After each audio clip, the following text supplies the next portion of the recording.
बड़ दुर्विपाक भितर तथापि मु भारी खुशी रे गोटे बड़ आनंद मो पाखे मिली जो कि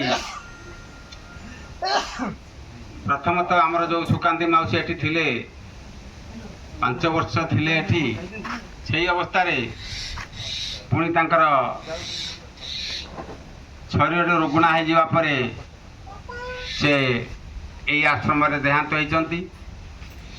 से सुकांती माउसी घर हूँ गंडीबाड़ सी आम पाखे माँ भाव ये आश्रम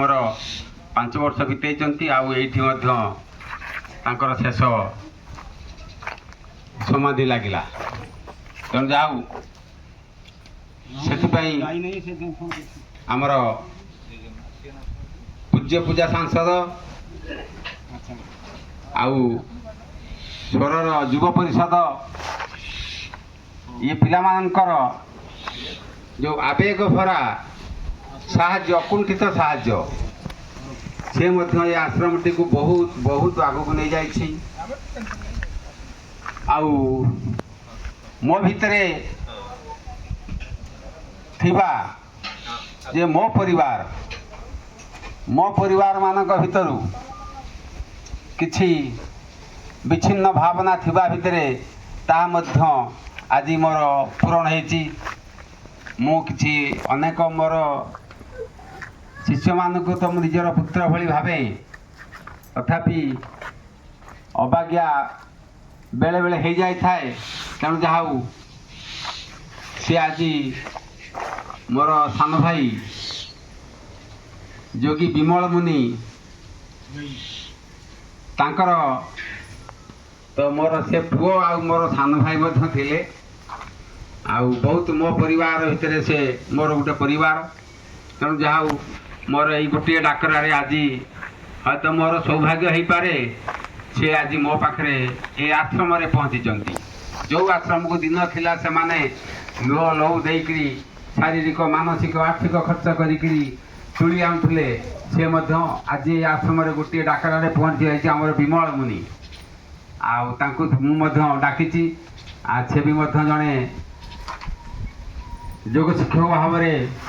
ओडिशार काम करुँच आउ जड़े मोर से शिष्य जोगी जयदेव मुनि डाक नाम जया सी आम गहन में पहुँची उद्देश्य अनेक दिन अति महत्व थिला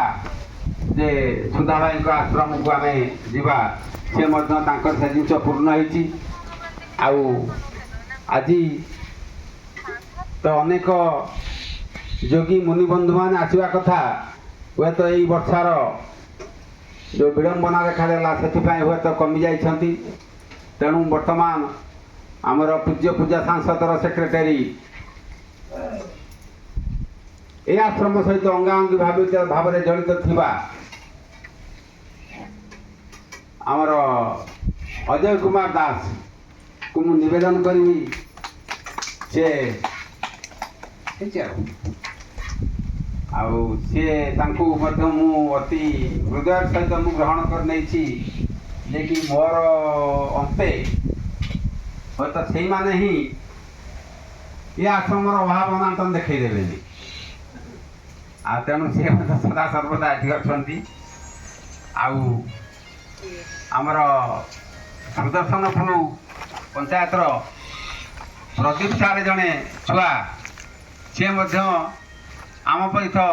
जे शारीरिक मानसिक आर्थिक सब क्षेत्र में से आसिक पहुँची था आहरी छुआ आसी ना से तपन अंके आसी ना तेणु से निश्चित भाव में विश्वास आसवे तेणु